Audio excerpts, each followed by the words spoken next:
everybody, I'm Erica, and welcome to my Summer STEAM Lab! Today, I'm challenging myself to some optical illusions.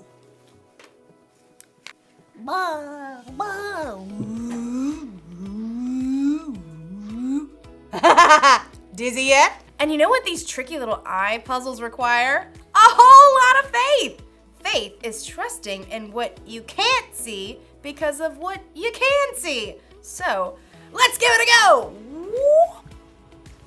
Whoa! That is wild! Wanna see? Does it look like the circles are moving? But they aren't! It's a still photo! The way the gray and the black and the white are used makes it look like it's moving. Crazy, right? Do I look like I'm moving? Now, this one is easy. Okay, which of these objects is bigger than the other? Object A. Duh. All right. Wait. Object A. Right? Wait a second. They're the same size. I'm so shocked right now. Okay, sometimes what we think we see is not what's real. And when we discover the truth, it can be shocking. Today's story is all about a guy named Saul who thought he knew it was true, but he was in for a big shock. Let's check it out. The Bible. It's 66 books of history, stories, letters, and poetry that fit together to form God's one big story. The epic adventure of how He created us and loves us so much that He made a way to rescue us. As we travel through the Bible, from Genesis to Revelation, we discover people who met God and found their lives changed forever. Now for an amazing story, inspired by the book of Acts. Chapter 9, verses 1 through 9. If anyone was set up for the good life, it was Saul of Tarsus. Greetings. Though Saul's family was Jewish, he was also born a Roman citizen. Throughout his life, he was known by two different names. You may call me Saul or Paul. As a young man, Saul was sent to Jerusalem to study with the famous Rabbi Gamaliel. Let's see. You have achieved 100% in classical literature, 111% in philosophy, and in ethics, 99%. Oh, I vow to do better. Saul became a Pharisee like his father before him. He carefully studied God's law and prayed 3 times a day. Dear God, help me follow your laws 100% perfectly. Like the other religious leaders in Jerusalem, though, Saul was caught off guard by the events that surrounded the life and death of Jesus. Good riddance. Now that fool can't try to overturn God's laws anymore. Haven't you heard? Jesus' follower says he's returned to life. They've seen Jesus? They've seen Jesus.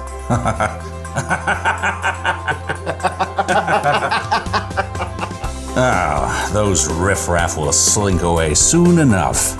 Against all odds, the followers of Jesus didn't fade away. In fact, the numbers began to grow. 5,000? You're telling me that 5,000 people are following the way of a dead man? Well, technically, they think he's alive. Not helping. The religious leaders in Jerusalem did everything they could to squash the new movement. They even arrested a leader among the Jesus followers named Stephen. After telling lies about him, they dragged him outside the city. This man is a disgrace.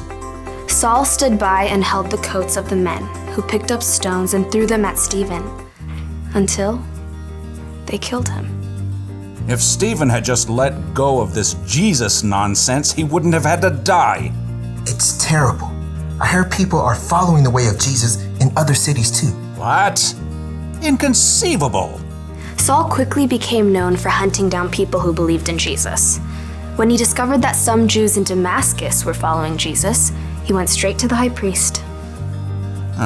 This Jesus thing is spreading everywhere. I'm aware. They think he's alive. Hashtag yup. Someone should do something. I hope you have something constructive to say. Give me letters to the synagogues in Damascus so I can arrest all the believers and bring them back here. Now you're talking. Saul set off for Damascus with the blessing of the high priest. He traveled with a group of men to arrest the believers they found. After days on the road, they neared the city. There it is. We'll make it by lunch. No, we must take time to pray. As he did 3 times every day, Saul stopped and turned to Jerusalem to pray, certain God was on his side. Dear Lord, help me to catch every single one of those despicable Jesus people. Suddenly, a light more brilliant than the midday sun blazed down around Saul. He staggered, fell to the ground, squeezing his eyes shut against the glare. Saul, Saul, why are you opposing me? Saul gasped. It felt as though the whole earth shifted beneath him. Who are you, Lord? I am Jesus. I am the one you are opposing. The men around Saul stared in horror and confusion, unable to speak. They could see no one, but heard a sound, perhaps like a roar of thunder. Now get up and go into the city. There you will be told what you must do. Saul reeled. He struggled to his feet and finally opened his eyes. He saw nothing, only darkness. What's happened? You tell us. We saw the light, and you fell, and this sound, and then you said... I can't see. What? I can't see. I've been blinded. That's not good. Here, take my hand. Saul grasped the man's hand and shuffled a few steps forward.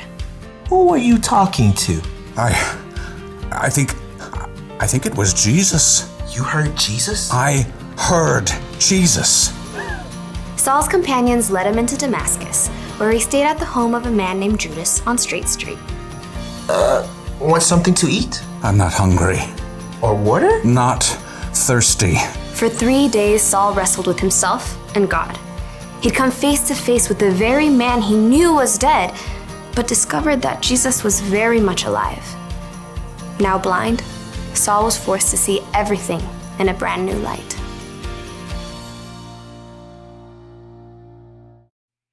Sometimes things are out of my control, and sometimes I don't understand why the rolling thunder rolls. But when the rain falls from the sky, the grass turns green, the flowers bloom, and I stop asking why. Because I know with hope there's always a better tomorrow. It's hard to believe the best, but you can't win if you give up. Even if it doesn't work out like I planned, I'm choosing to believe, and I know it's hard to understand. We can't always see the plan, but we have a choice and this is mine. I'm choosing to believe.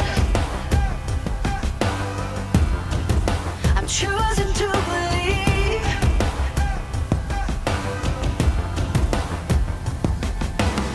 When hard things start to come my way, and when it's hard for me to see a brighter day, then I see a rainbow in the sky. I can feel the love around me. I feel like I can fly.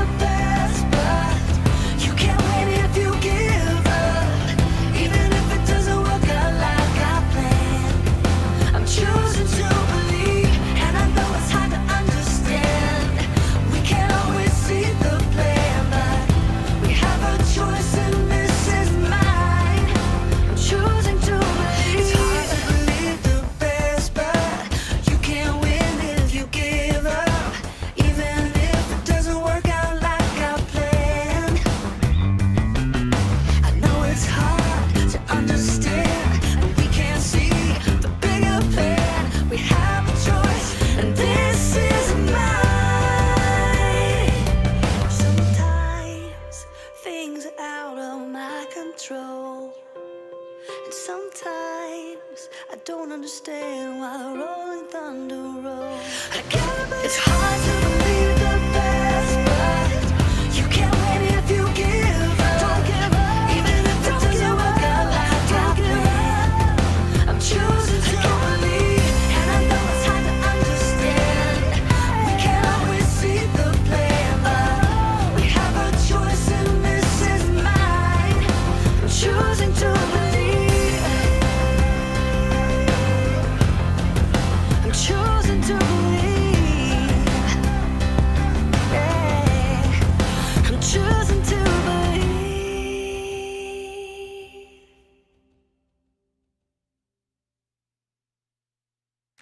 Okay, there's supposedly a picture of a dinosaur hidden in this image.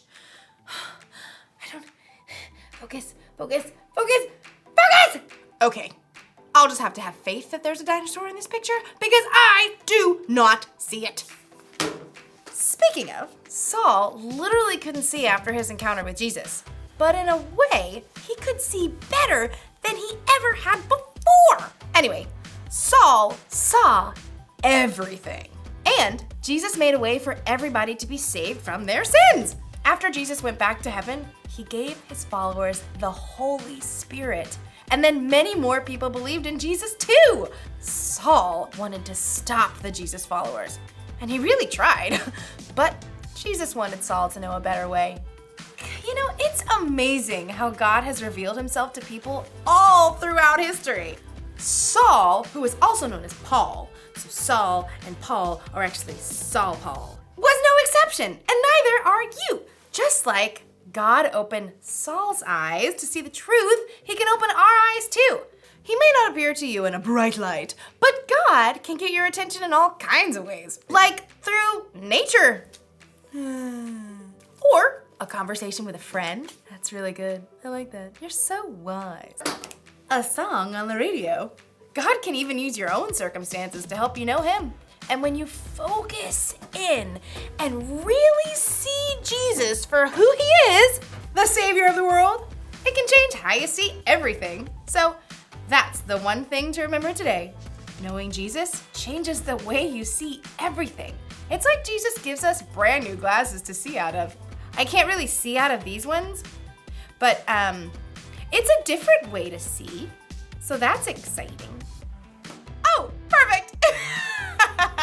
Well, that's all I got for this week. Oh, perfect. These coffee beans want to wave goodbye to you. Bye.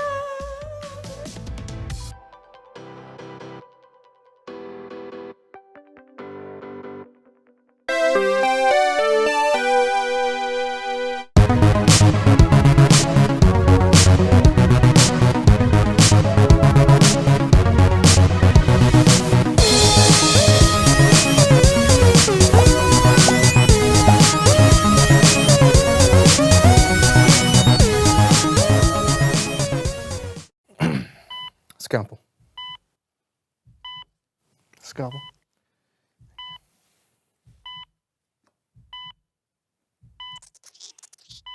And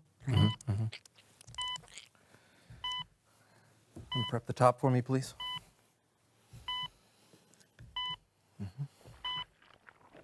Prepping the top. Top is prepped. Prep the base. Prepping the base. Base is prepped. Tweezers. Tweezers. Here's where it gets really delicate.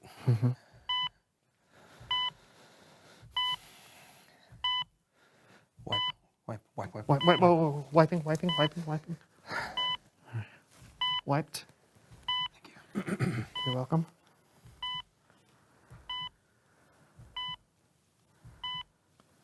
All right, close it up. Closing it up.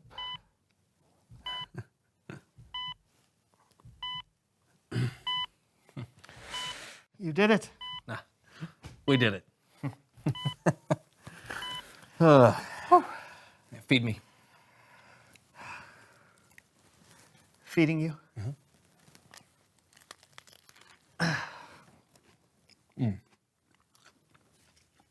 It's good.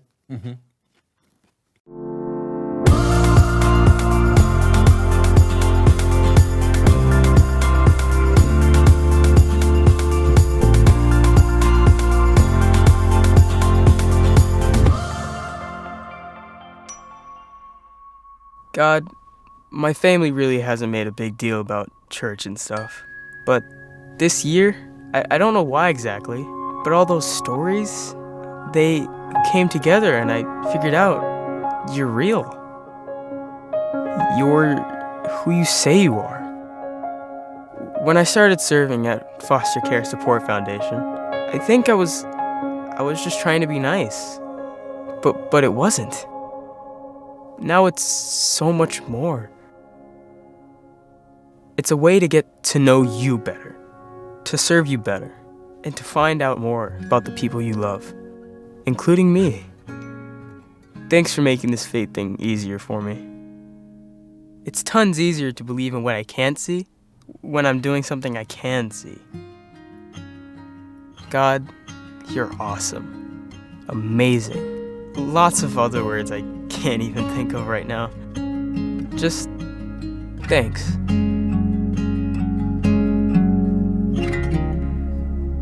Luke.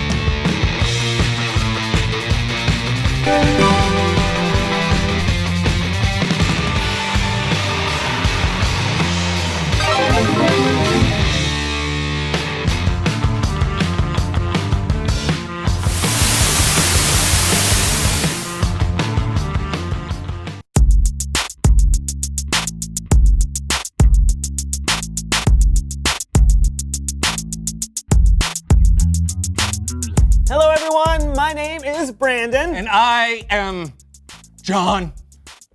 This is the So-and-So Show. Buddy, you okay? Oh, I'm fine, Brandon. I'm focused and no one's gonna catch me not focusing.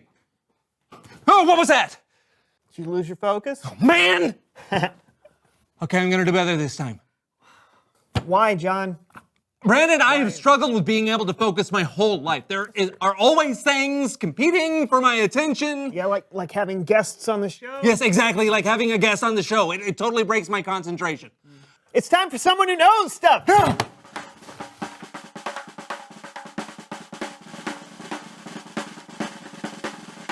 Seat. Yep, right there. Okay. One moment, please. Alrighty. What are you,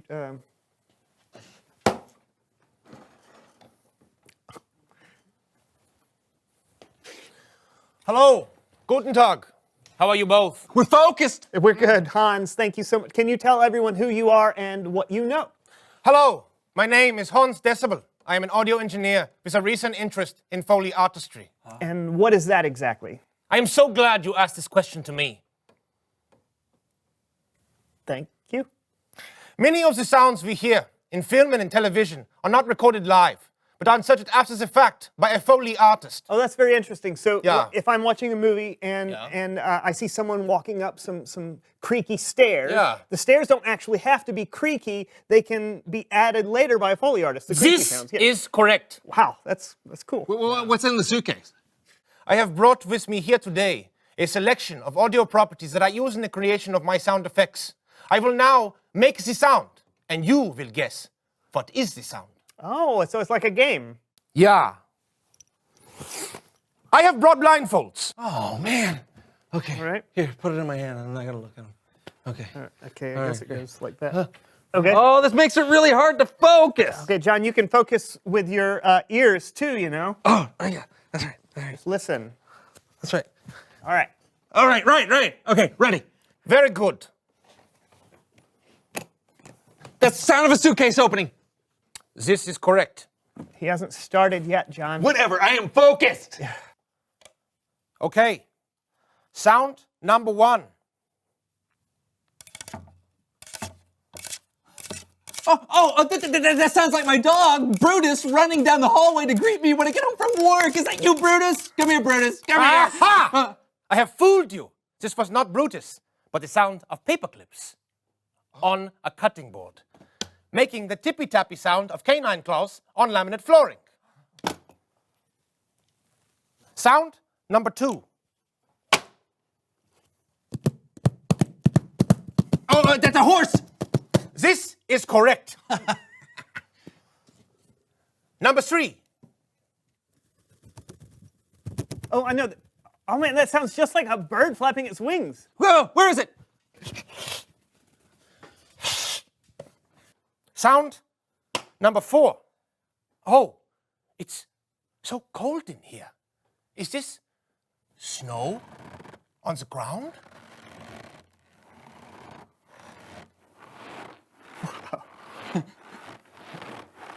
No, it is just a bag of cornstarch.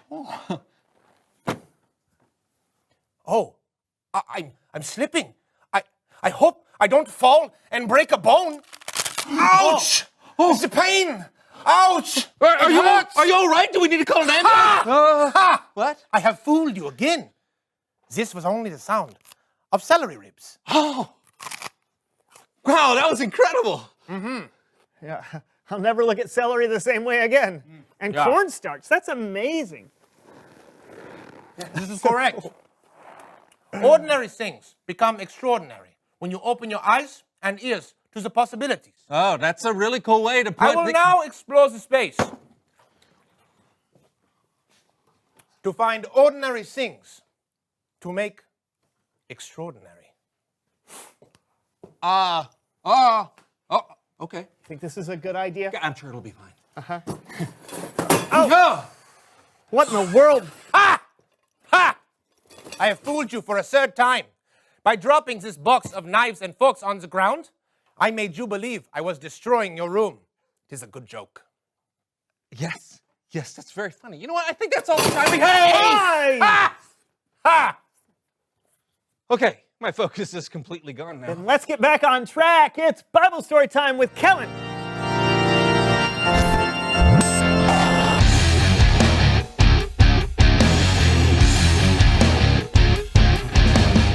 Hey, Kellen.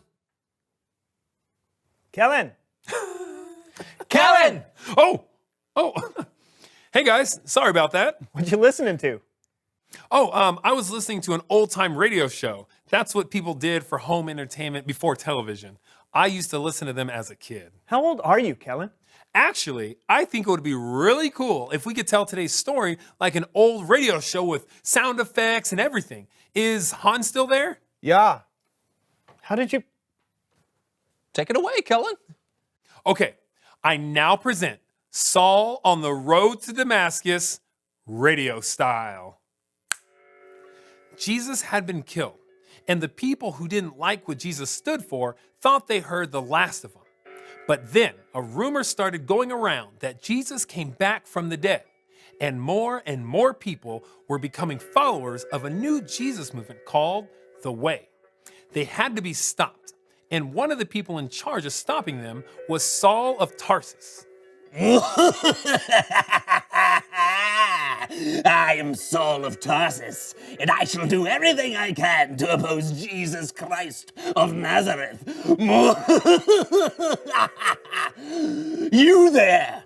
Who? Me? Yes, you. Are you a follower of the Way? I am. Seize him.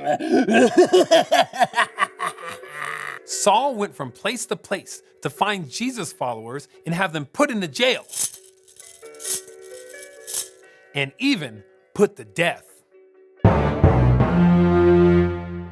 Saul asked permission from the high priest to travel to other cities so he could arrest even more followers of the Way. And that's why Saul was traveling on the road to Damascus.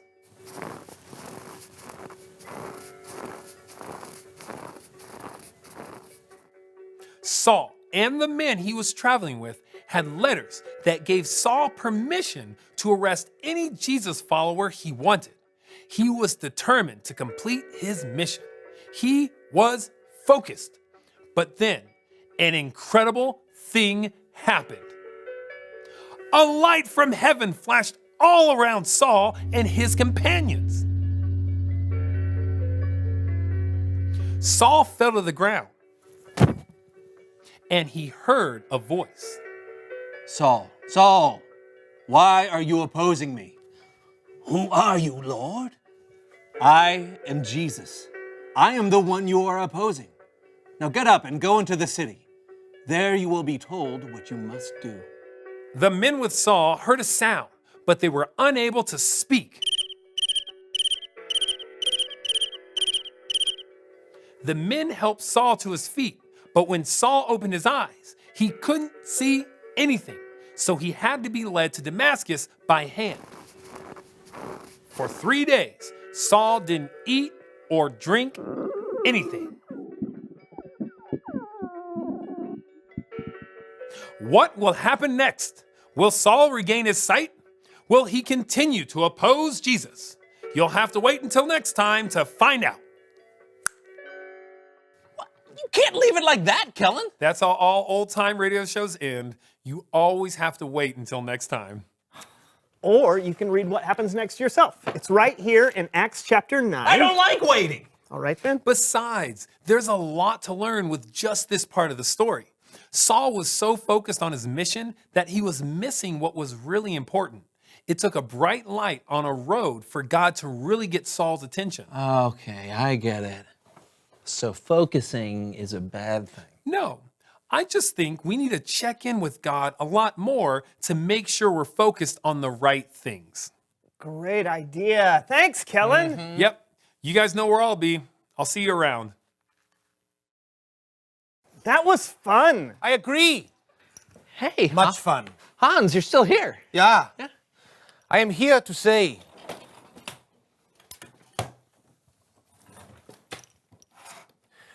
reveal the question. Maybe a little more energy. Reveal the question! That worked. Yeah. The question of the day is, how does God try to get your attention? Hey, that's a good question. You know, he's never appeared to me in a bright light, I can tell you that. Me either. Hans? Yeah. Many times. How does God try to get your attention? Is it like a small voice inside you, or a big crack of thunder, or is it something we've never thought about? Talk about it together. Yeah. Sound waves. So mysterious. You're telling me. Hey, we'll see you next time on the So-and-So Show. Is that me? Yeah. Oh, all right.